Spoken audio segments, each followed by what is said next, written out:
My name is Danny, I'm 36, and I work as a software engineer in San Francisco. I thought my life was going well, with a steady job, a nice apartment, and a wife I loved named Stacy. We had been married for about 3 years, and while things weren't perfect, we were getting along well, no big problems, just your normal married life, or so I thought. Things were starting to change. Stacy had always been interested in aesthetics, but when she decided to go on a serious fitness journey, really getting into it, she hired a personal trainer named Ryan who worked at a fancy gym downtown. She became obsessed with her body, posting progress pictures on Instagram and tracking every calorie. At first, I didn't think much of it. I thought, hey, this is a healthy hobby. It's great she's getting back in shape. I'd even help out more around the house so she could go to her sessions without feeling stressed. However, gradually, things began to feel off. Stacy wasn't working out to feel better anymore. She was working out to be seen. She was spending hours at the gym, spending more time with Ryan than with me. Every caption on her social media posts was about self-love and fresh starts, and I noticed that more people I didn't recognize were complimenting her as if she were some sort of fitness guru. I recall one night when I suggested that we do something together because we hadn't had a genuine date night in a long time, and I thought a quiet evening might help us reconnect. She dismissed it as an inconvenience that I couldn't handle, Danny. I had to keep up with my routine because I have to train in the morning, and it struck me that she wasn't even making time for us anymore. It wasn't just that she was focusing on herself. It seemed like she had forgotten that we were a team.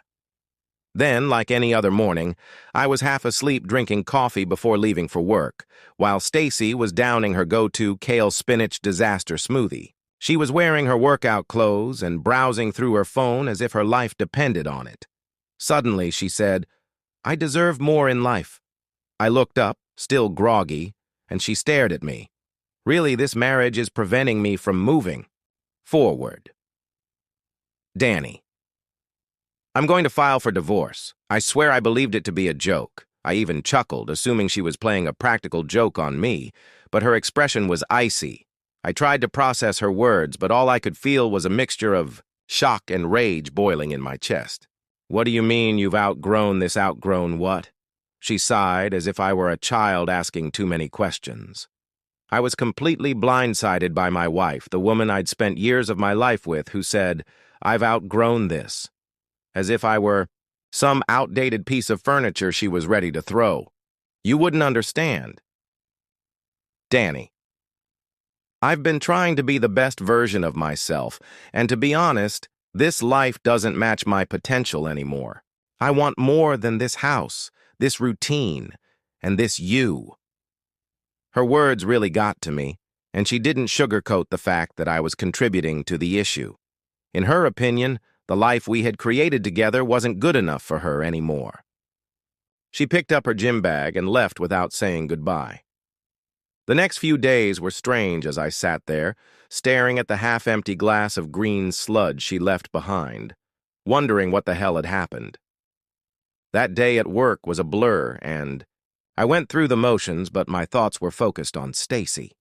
Was she really leaving me? We had argued before, of course, but the divorce felt so abrupt and planned, and the way she delivered it, as though she had been practicing this speech for weeks, made it obvious she had already made up her mind.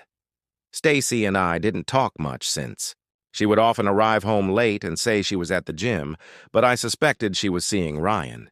It wasn't just about fitness anymore.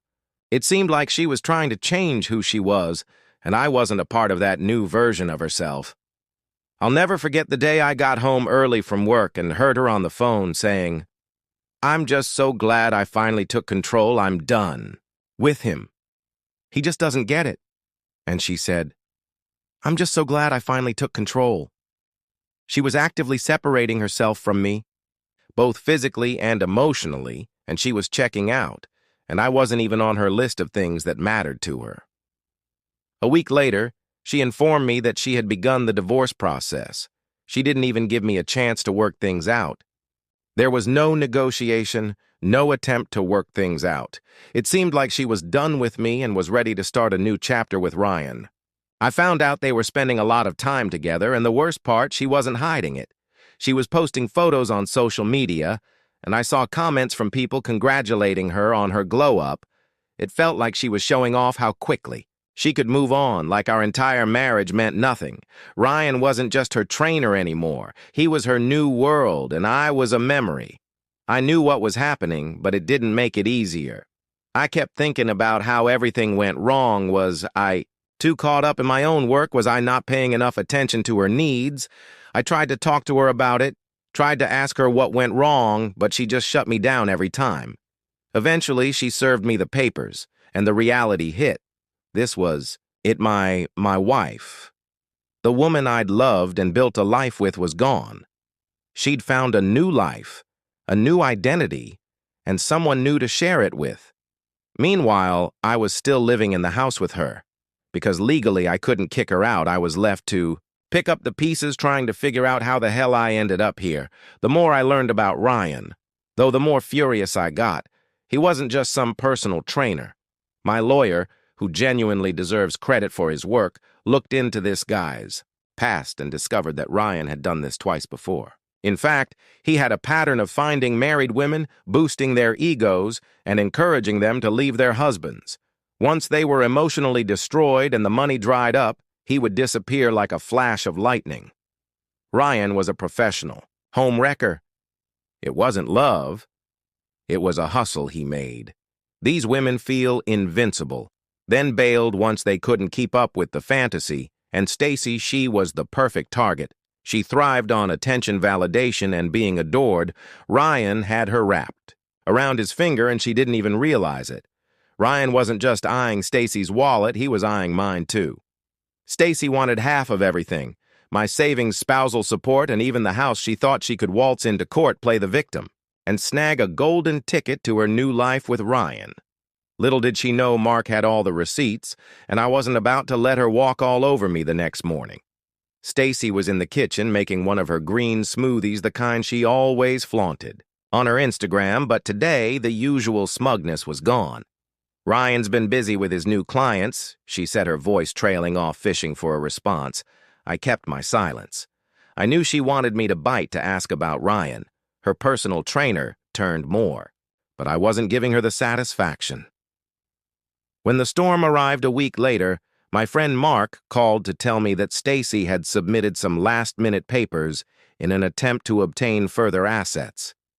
She also needed emotional support for the stress I had reportedly caused her during our marriage. Yes, Stacy was now blaming me for her midlife crisis. With his unparalleled experience, Mark was prepared with a countersuit that demonstrated how Stacy had been embezzling our money and taking advantage of the situation for her own gain.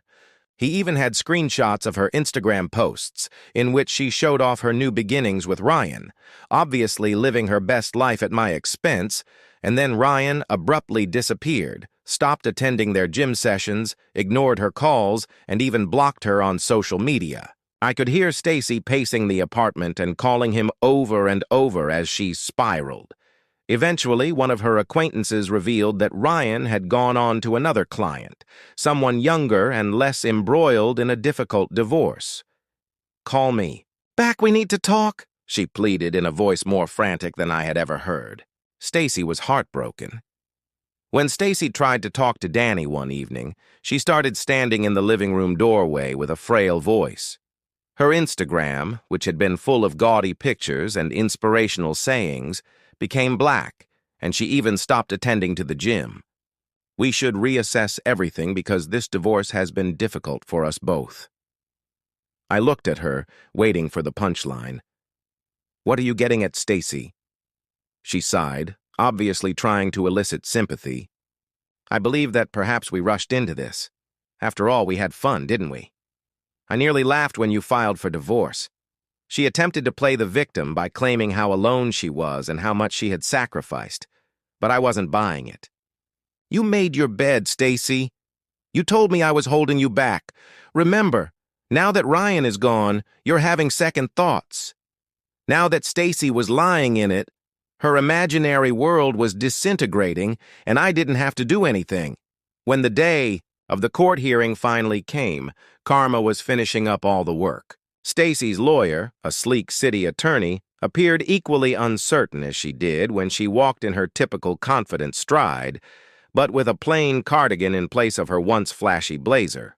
She must have realized that things weren't going to work out for her on my end. Mark was prepared with a binder full of evidence, and I wasn't anxious because this was about making sure the truth came out. Stacy's lawyer began portraying her as the patient wife who was emotionally spent due to my alleged lack of support. They attempted to fabricate a story about how I had helped Stacy go above and beyond during her so-called fitness journey, presenting texts in which I offered to join her in fitness classes, changed my work schedule, and even took on extra household chores. Mark then revealed the shocking screenshots of Stacy mocking me to her friends, calling me useless baggage, and boasting that Ryan was her ticket to a new life. The judge's face said it in Stacy's private journal post, outlining her intention to leave me, take what she could, and start over with Ryan. Ronnie, complete incredulity, Mrs. Sullivan. The judge spoke to Stacy. The data does not support your allegations of emotional suffering. Rather, it demonstrates Mr. Sullivan's steadfast support, which was followed by the financial collapse. The judge's tone grew icier as Mark produced bank statements demonstrating how Stacy had embezzled thousands of dollars from our joint account to support her opulent lifestyle. Mrs. Sullivan, you took more than $15,000 out of your joint accounts and used it on upscale restaurants, personal indulgences, and luxury goods. This is reckless and blatantly against your marital duties. The judge rejected Stacy's attorney's argument, ruling that the house would remain Mr. Sullivan's property and that Mrs. Sullivan must pay Mr. Sullivan $115,000 for the improper use of marital funds. Stacy's face turned pale, her once unwavering confidence had vanished, and the court was adjourned. Dejected, Stacy slumped in her chair. A few days later, Stacy packed her things and left the flat. It was somehow nice to watch her drive away because she had burned her bridges and now faced the consequences. Mark grinned and patted my shoulder as we left. 2 weeks following the court decision, Stacy unexpectedly showed up at my apartment.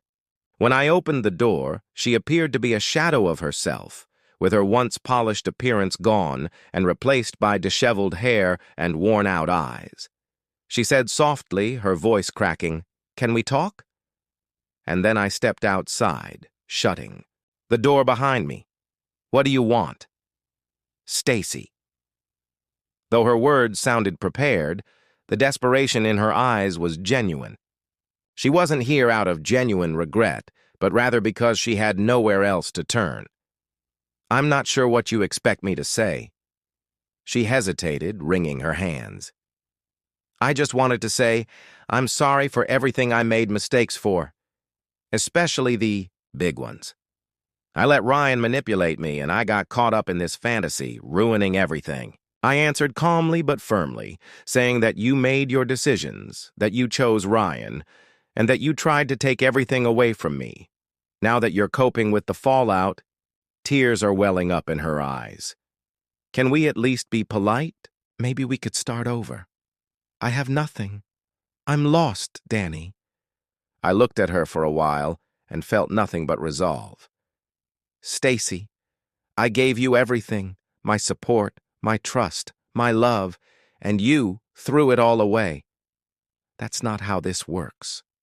She sobbed. On my porch, and after a little while I went back inside and shut the door, leaving her outside with her regrets. Since that day, I've moved on. The apartment feels calmer and less tense and resentful. As for Stacy, I've heard through the grapevine that she's still having trouble getting back on her feet. She's burned bridges, lost friends, and is now confronting the consequences of her actions. Sometimes karma doesn't just knock on the door, it kicks it down for her, leaving her with nothing but the consequences of her actions, and for me, it finally provided the closure I needed. Thank you for watching.